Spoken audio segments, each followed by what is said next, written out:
when you were talking about that kind of four device approach with YouTube, like it hits people everywhere. People, when you're on the toilet, you're swiping through for a 60-second piece of content. If you're sat in the bath with your laptop on the loo, like I was the other night, you're watching like a 20-minute piece of content, probably too much information. Yeah, too much.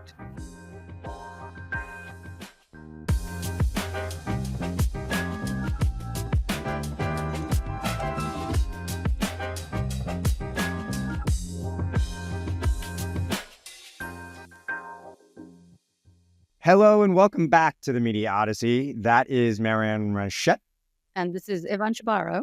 And today we're very excited. We have our first ever guest. And it's actually a special episode that we're focusing on a single topic. We're going to be talking about YouTube strategy for traditional media, in particular public service media and public service broadcasters, but embracing YouTube as a new broadcasting platform. And Marion, you and I have talked about this a lot. It was part of our predictions with the year of YouTube on TV. Recently, YouTube dropped a report that showed that 1 billion hours a day of YouTube was being watched on TV. And I think there's this perception or mythology out there in traditional media that YouTube is the competitor. And so why would you put your long form premium up there and challenge yourself?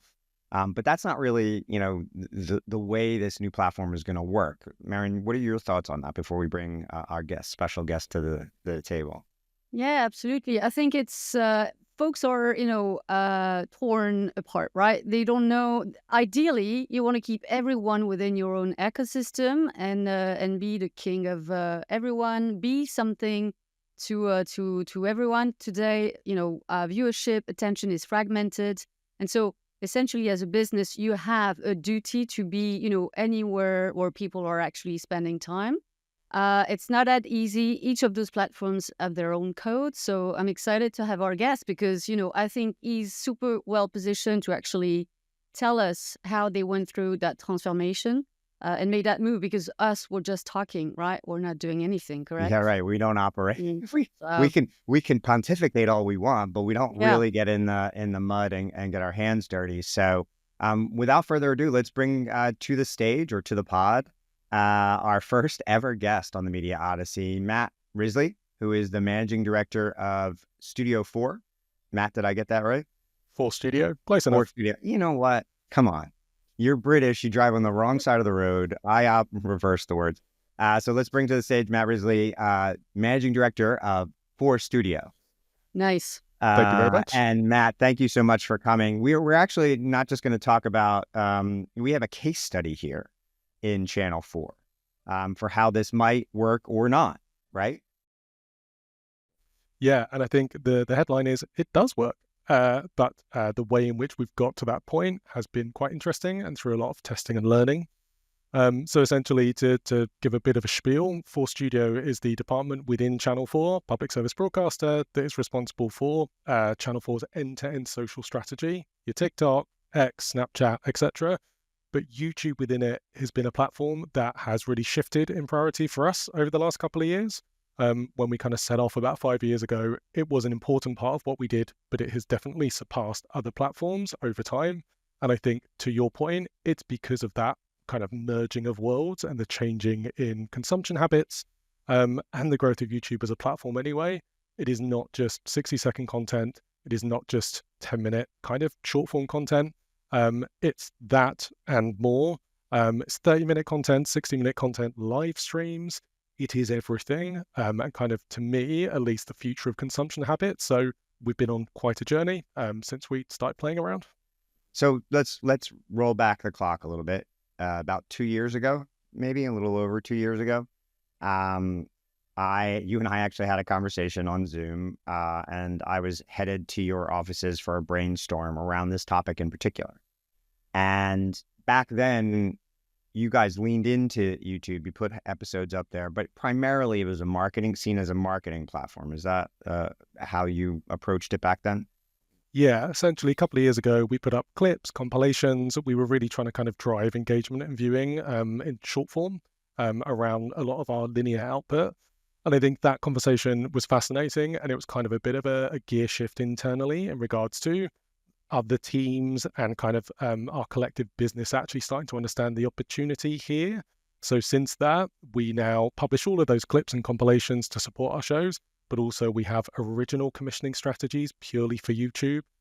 We are publishing the vast majority of what we call full episodes. So the stuff you would watch on our streaming platform or on TV, we're just putting it out as is. And that has seen huge growth for us over the last couple of years. But I think working out how to juggle all those things together, it's not easy and it's not simple.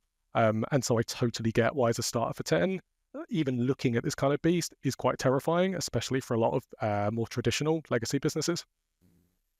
And what was the resistance? I mean, yeah, you're right. It's complicated. It is not necessarily a one-for-one. You have to approach the two platforms differently. But what was the resistance in experimenting originally in long form, your series, your proper series from TV and the app, and migrating it to YouTube as a broadcasting strategy?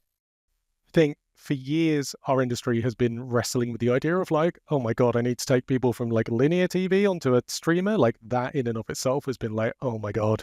So throwing something else in the mix, obviously just immediately makes people slightly roll their eyes and sigh. But I think within it, it's the worry that doing so is going to cannibalize viewing. If you're getting people over here, are you suddenly not going to get people over there? When you're a business that has a commercial model that has to take into account linear viewing and streaming viewing, that obviously has a lot of people going, wait a minute, before we do everything, can we stress test? Can we test and learn? So the way in which we approached it was that for a good year, I would say it was a lot of experimentation, a lot of looking at the data on every single show. We experimented with different windowing strategies. It's almost got to the point where it's genre dependent now, what we're doing. So I think getting to the point where you can stress test that, where you can look at the data across these platforms and these audiences, and as a business get comfortable with the fact that actually these are additive audiences, and we have proved that internally, that in and of itself kind of unlocks a gate for where you go next.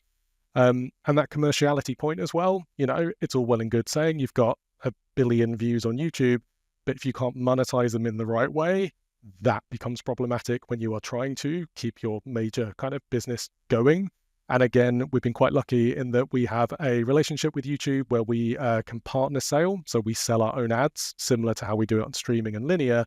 So the value that we can squeeze from the viewing that we get on that platform, again, is more than if YouTube were just selling it for us ourselves. So all of those things together, I think have helped move the dial internally.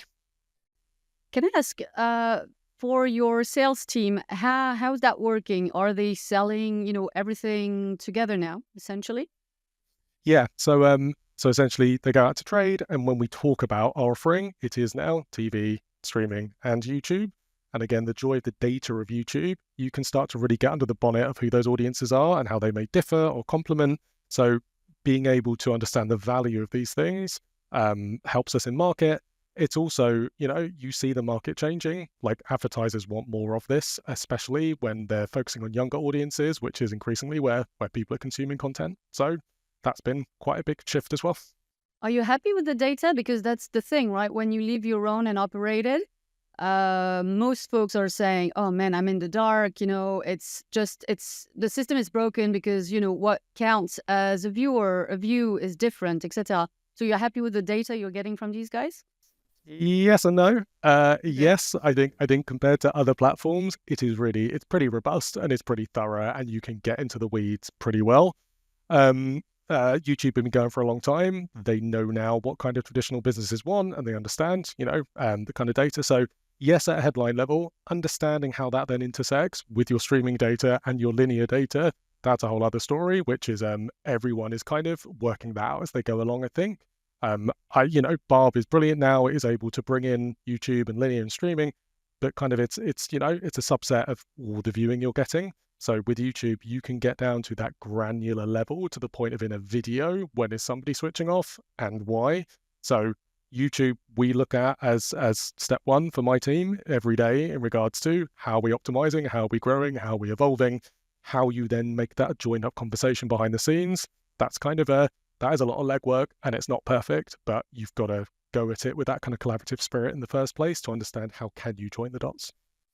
Yeah, speaking of Barb, Evan, you did a collab with them and you have something coming up again. How much are we talking in terms of the share that YouTube grabs, every month in the UK, more or less? Do we know? It's increasing on a daily basis, and we're about to drop a follow-up study on that, to the point where when you look at total, this is just on TV, so this is not for screen. When you look at for screen, YouTube is by far and away the #1 channel out there for people under the age of 35. But even for the total universe on for screen, it is a top 2, top 3 channel. So for all humans in the UK, for 4 screens, it goes BBC, then YouTube, then ITV, then Netflix, then Channel 4. And when you look at people under the age of 35, YouTube is by far and away the #1 channel on 4 screens. But on TV, for over 35, it goes BBC, ITV, Channel 4. When you look at younger consumers, Netflix tends to be in the top slot and then toggles back and forth with YouTube. So YouTube is gaining more and more share on an ongoing basis. But what's fascinating about this, and what I love about this topic most, is YouTube is not in the content production business. They are not making content. And in fact, if anything, they want Channel 4, they want the other broadcasters out there on the channel because they need that to be vibrant and relevant in the market. And so, yes, YouTube is really beginning to take up more and more share of TV time, both in the US and in the UK and around Europe. But at the same time, publishers like Channel 4 can be a part of that wave. Instead of necessarily fearing it, they can ride it. Matt, can we back up? So about a year ago, you really did shift your strategy. What did you do? Like, what physically did you decide to do? What did you do? And what were the results of that? Firstly, hired some smart people. That helps. So yeah, I suppose getting some people. I think that's part of it, is like, don't hire people who understand these platforms, right? Yeah, the average age of my team is like 25, and essentially we need people on our team who are living and breathing these platforms, not just YouTube, all of it, right? To help us understand how to do things best, but also educate the rest of the business. So that's been key. And then I know it's such a cliche, but data is at the start of every single thing that we do. So we had a year of like testing and learning, putting different types of content out.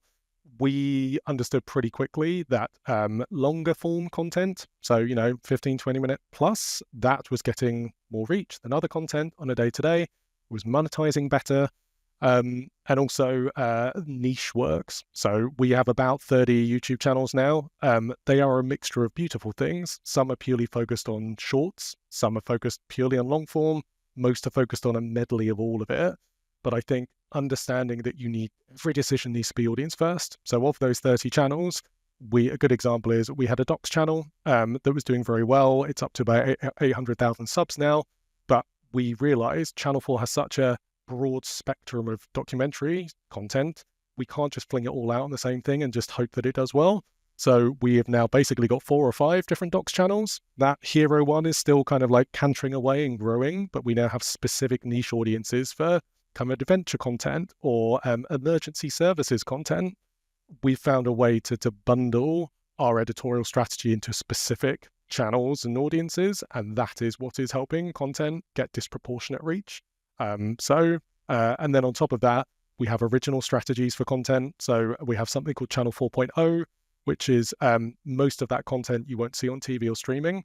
It is doing a different job, but it has grown a hyper-focused audience. I think over half of that audience is under 34. So we're kind of experimenting with different things, but all of it needs to be audience first. Look at the data, look at what they're consuming, other content they're consuming, work out how to kind of optimize, test and learn, all that good stuff.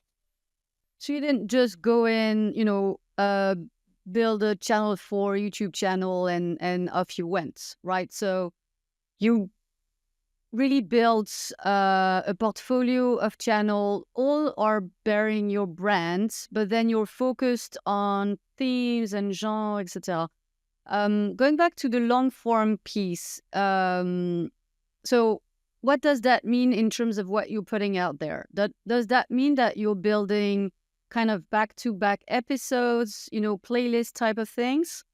Is Programming that it like you do your channel on TV, or is it a different strategy? It depends. So some of them, I think we've played around with windowing a lot. We've also played around with playlisting and kind of stitching together as well. So some of it, you can just stick episodes out on the right channel and it will find an audience. To kind of grow and to innovate, we are playing around with all of those things, kind of the optimization and the SEO, the end cards. But actually, we've got some of our docs, we've stitched 3 episodes together, right? So you've got a 3.5 hour episode of something that is getting it's very high engagement from audiences because they're watching it on TV, right? And they're pausing when they're an hour in, coming back the next day, starting straight back up again. So a lot of it we are just sticking out as is, as it were, but optimized and data informed on the right channel. But then we are continuing to kind of play around with how that content shows up. And I think for traditional media businesses, the thought of that is weird and it's kind of terrifying as well, because it's an evolution of content and it's an evolution of how people consume content. But to me, that is the only way that it's going, right? So you need to work out how to play in that space. To double click just on one thing, you talked about younger audiences. So these are not duplicative audiences. This is not a cannibalization. You're finding that you're getting a completely different audience on YouTube. And by the way, the data is telling you most of them are watching the longer form stuff on the TV, right? Yep, completely. When you were talking about that kind of 4-device approach with YouTube, like it hits people everywhere. People, when you're on the toilet, you're swiping through for a 60-second piece of content. If you're sat in the bath with your laptop on the loo, like I was the other night, you're watching like a 20-minute piece of content, probably too much information. Yeah. But that connected TV, like you're getting everyone wherever they are in whatever need state they are in.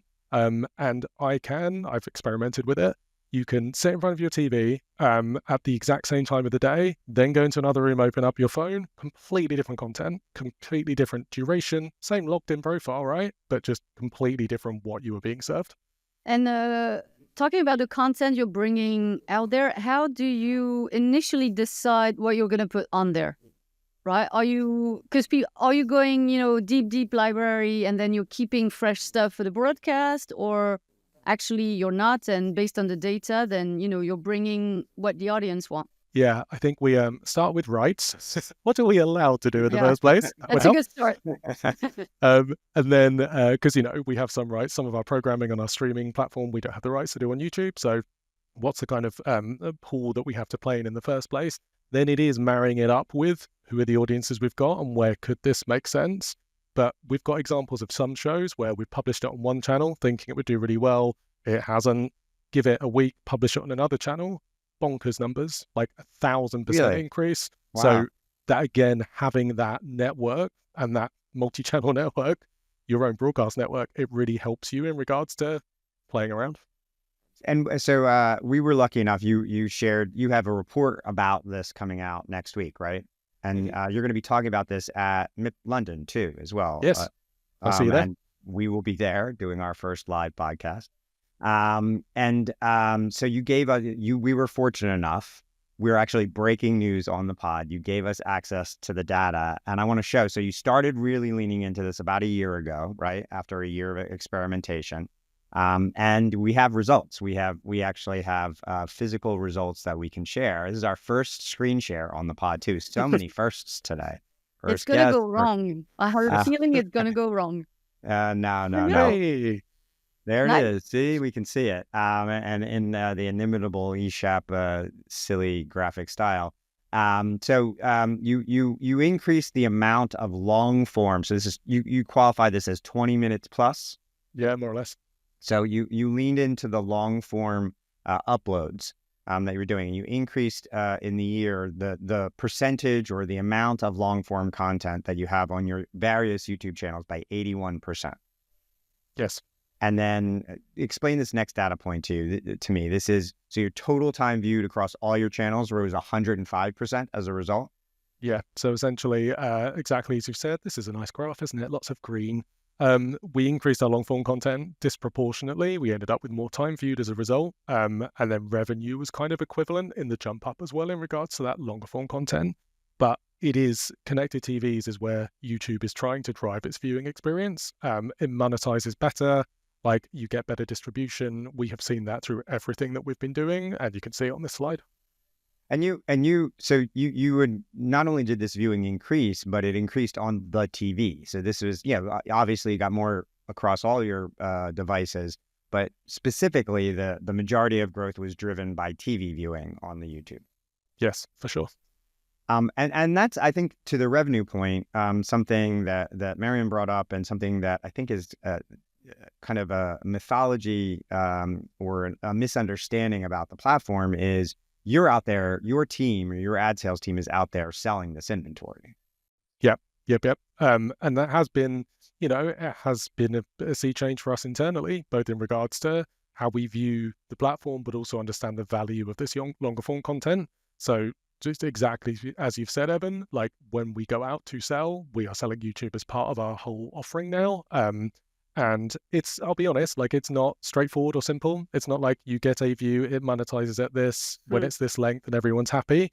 Way more nuanced than that and complicated, but that's why you need people in the data every single day. But generally speaking, and I'm taking a guess here, but generally speaking, you're getting higher CPMs that when you sell the inventory than when YouTube sells it, as programmatic fill, correct? Yes, correct. And we've even got to the point now, like Channel 4 inherently by its nature is a collaborator. We've always been. We now partner with agencies and production companies to help them sell their inventory as well. So it's really in what we do, it's an evolution, I suppose, of Channel 4's entire business model, but viewed through this kind of lens, finding the audience, working out how to commercialize it for ourselves and others. And then creatively as well. Yeah, tell me more about that. What do you mean you're selling inventory for agencies and production companies? So similar to how we do it for linear and streaming, essentially, we will look after the ads, the selling of them across other people's networks. We've started to do that with some people for their YouTube networks as well. I can't go into details because of confidentiality, but it's something that it's an interesting evolution of what we do. I'm going to go back and share some data for the first time ever. So this is total TV viewing for the full year, 2024. And what you can see is this is all people over the age of 4 in the UK from Barb. And you can see that BBC, ITV, Channel 4, all there in the top 5, but you can see Netflix and YouTube there as well. When you look at total viewing across 4 screens, this is the 16 to 34 data. And you can see, YouTube number 1 across all 3 years, but growing in its share. And this is the 35 plus data. And so when you look at, YouTube versus traditional television, there really is a dramatically different audience on YouTube, on TV, than there is on broadcast, but also your app. You're finding even younger than those people who stream on the Channel 4 app on television as well, correct? Yeah, we always kind of naturally get younger audiences, but YouTube is that next level down of kind of reach and demographic for us. And then to go back, what I was saying is that I think there's this misperception that YouTube wants to sell everything, right? For a publisher as big and as important as you, or let's take ITV, who's now copying your strategy in the UK. They just announced that imitation is the fondest form of flattery, they say, and so you should be very flattered.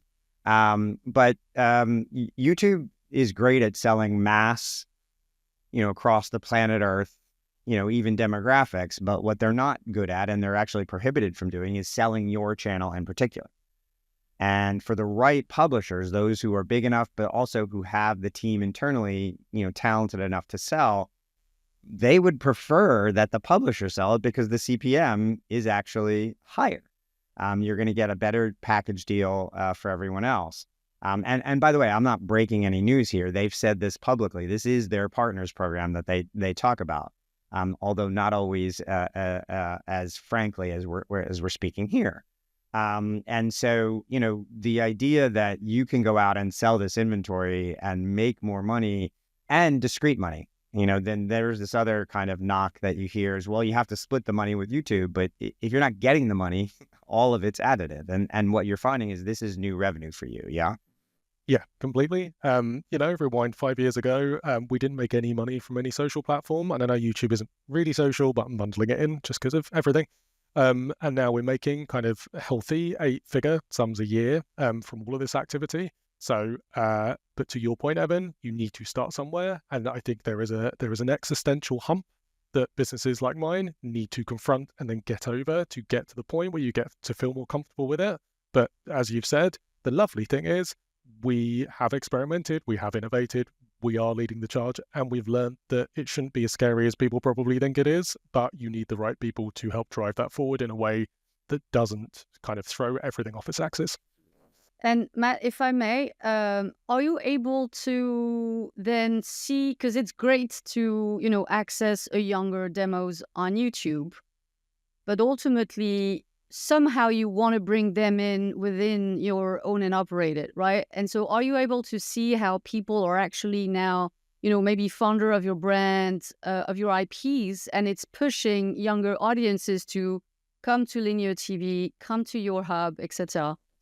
Yeah, not directly in as much of a sciencey way as anybody would like. I don't think we have different models and different approaches by which you estimate that and track that. So like it isn't just we hope.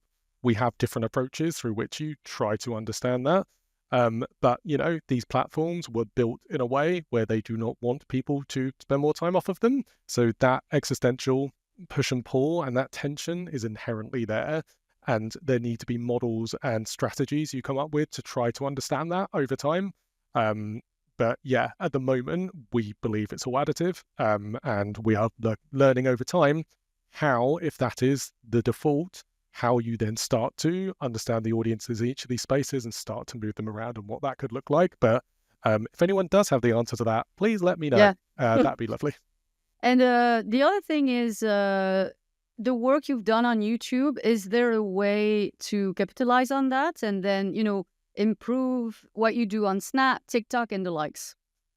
Yeah, I think it's interesting, right? Because all these platforms are changing all the time. TikTok are now sniffing around longer form content. I have heard rumors that there are some remote controls that are being released in the world that have a TikTok button on them to watch stuff on TV. Interesting. So I think YouTube is far and away the best CMS and kind of data repository that we have found from working with any of these platforms. So we start there from a start of a 10, and then if you can start experimenting with longer form content on other platforms and starting to see how people's kind of consumption habits are changing. We've played around with longer form content on TikTok and it is getting very good reach. But again, it's not currently a platform where people are watching that on a TV, as far as I'm aware. But if you look at what Douyin, which is the same owner, ByteDance, is doing in China, they are migrating to longer form. They're actually commissioning soap operas and they're moving to the TV. So there is a ton of data and success that they've seen in their home market that if they're allowed to exist, they will, I believe, transport and export to the rest of the world. So to boil this down a little bit, there was an internal resistance to, moving and migrating the Channel 4 experience to YouTube. We had an internal brainstorm where we shared the data and the team decided to lean into it. In that meeting, they decided this is a thing we're going to embark on. A year later, your traffic is up 105%, your revenue's up 78%. And from a dead stop, you're now at an 8-figure a year revenue stream from YouTube as an outlet. Not a figure on YouTube yet, a figure on social. Okay. But I mean, you can see the jump in that revenue year on year specifically for YouTube. Like it's going in the right direction. That's amazing. So I think, can you do me a favor and just talk about, forget for a second the mechanics and the specifics of your role, and just as an executive, as a leader in your business, what did this process, how did this rewire the way you look at collaboration and decision making internally there? What would be the takeaway or the lesson that you would share as an executive in a huge established, important organization like CH4 over the last couple of years? It's a good question. I would say starting from the same point is so important in trying to achieve the same goal. So to your point, having that meeting where you get that alignment up top of what everyone is trying to do, whether they feel comfortable with it or not, so important. Then I think it is ensuring that you have the right data and the right people to break that apart, because every step of the way, before you get to the point where people are more comfortable, everyone quite rightly has a million questions, right? From very different perspectives, from a marketing point of view, from a commissioning point of view, from a Marion, to your point, how are audiences moving around and who are these ones here versus those ones? So to me, it was super important that we had the right strategists and the right insights people to be able to answer those questions as and when they come up. And then I suppose it's the lovely thing is the proof is in the pudding. The more that you do of this and the more that you actually start to understand the value of it, the easier it becomes, right? But it is that initial hump. So alignment up top and buy-in from the top to actually say that we all agree why we're doing it and actually getting on with it. And we have a brilliant CEO, Alex Mahon, who has helped us do that as a starter for 10 in collaboration with Ian Katz and kind of various other execs. And then I suppose just really making sure that you approach it in a way where you know what you're trying to achieve, but then you have the right kind of checks and balances along the way to be able to understand, well, do you want to go faster? Do you want to go slower? And articulate the decisions behind that. And so you get a report coming. Tell us a bit more. Where can we find it? Is there going to be more data, even more than what you shared today, which I think is a great start? Yeah, thank you for that. That's all right. Yes, there'll be a little bit more data. I'd say give it a couple of weeks, probably around the time that I'm at MIP-ish. We'll be talking about our performance in 2024. Hopefully there will be some other kind of interesting announcements about where we're going next within that as well, because it's one thing saying, "Ooh, we had growth and that is brilliant and I'm incredibly proud of it," but actually how you continue to evolve and lead the pack. As you said, Evan, other people are getting involved in this space now. How do we continue to kind of innovate and push forward? So give it a few weeks, I would say, and there should be some slightly more data and some interesting, hopefully, content announcements as well. Awesome. Speaking of London, we'll be there, right, Evan? We're live taping one of our next episode of the Media Odyssey, and we have another guest because just me and Evan, I'm getting bored of this already. Oh, wow. So we're gonna have Ryan Asfart from he's VP publisher at LG Ad Solution. He's gonna be our guest on that episode live from MIP London. Yeah, he was going to be our first guest, and then you jumped in line ahead of him. So if exactly. he gets angry, we're going to point him your way. He's gonna be mad. But yeah, so we're on the 26th at 5 p.m. at MIP. When are you doing your conversation? 24th around midday. Can't remember, but yeah, around it's all on the schedule there. So this is the first MIP London. I'm pretty excited. There's going to actually be breaking news there. I actually will be on stage in addition to that with Pedro Pina, who runs YouTube EMEA. And I imagine we'll cover this topic a little bit there. So I'm really glad we got this conversation in ahead of that. Matt, it's been terrific to see you. I haven't seen you in a minute. And just really congratulations on all the success. I think this is a really great, thank you for sharing it with us ahead of anybody else. We really are thankful and proud that you chose us for that. And then second of all, congratulations. It's a great story. I think everybody's going to learn a lot from it. And I think you're really setting the pace and leading the way for this new approach to TV and social video combined. Amazing. Thank you. Thank you very much for your time. Lovely to be your first guest. Didn't know that. That's lovely. Brilliant. Yeah. Thanks so much, man. Marion, that was great. That was our first guest. How you feel? I love it. Let's do more of that. All right. So that, like we said, this is our first guest. We're going to be on stage at MIP London. Look in the links around this podcast, wherever you're consuming it, for a discount code for passes, our special owned complicated discount code to use. And Marion, thanks. Great to see you again every week, even though you said you're bored with me already. Was it the 7-week itch? I know. Wow. Know? Yeah. French home. women, very, very demanding. That's true. High maintenance. I forgot I was getting into business with a French woman. Yeah, absolutely. That is this episode of Media Odyssey. I am Evan Shapiro. My Substack newsletter is Media War and Peace. Marion? I'm streaming Made Easy on Substack as well. Thanks so much. We'll see you next time on the Media Odyssey. See you next week.